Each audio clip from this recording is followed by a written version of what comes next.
Mason woke to the wind scraping through the cracks of the ranger station. Cold air fogged his breath as he rolled stiffly from the floor. Another night survived. Survival had become a bitter routine.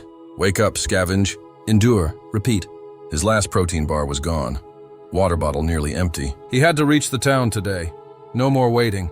It was a risk, but staying meant starving. He slid his machete into its sheath, checked the weight of his bow and arrows. 3 left. The photo of his family returned to his jacket pocket. His pack was light. He grabbed a can of beans from the shelf, hoping to find a can opener in town. Maybe more supplies. Maybe something to make another day bearable. The morning light filtered weakly through the trees as Mason stepped onto the gravel path. His boots crunched over dirt and pine needles. It was still cold, but the ground had begun to thaw. Winter was loosening its grip. Halfway to town, he froze. A rustling, too steady to be wind. He crouched low, hand on his bow. The sound came from behind a thicket. He crept forward and saw them. 2 figures by a rusted car, not zombies. Survivors. Older, grimy, clothes in tatters. One had a rifle slung over his back, the other a machete like Mason's.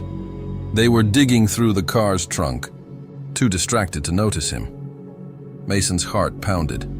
He could sneak past, but his instincts screamed caution. He needed to know if they were a threat or worse. He stepped out. "Hey," he said, steady voice masking his nerves. Not looking for trouble, just passing through. The rifleman looked up, eyes narrowing. Tension crackled. His gaze flicked to Mason's weapon, then back to his face. Mason braced for the worst. "You alone?" the man asked, voice rough. "Yeah, just heading to town for supplies." The other man stood, exchanging a glance with his partner. "Town's not safe. Zombies have been coming in from the south." Mason's stomach dropped. "How bad?" "Bad enough," the man said, wiping sweat from his brow. "You can try, but maybe wait till dusk. They're slower then." "Not that it helps with the other kind." Mason frowned.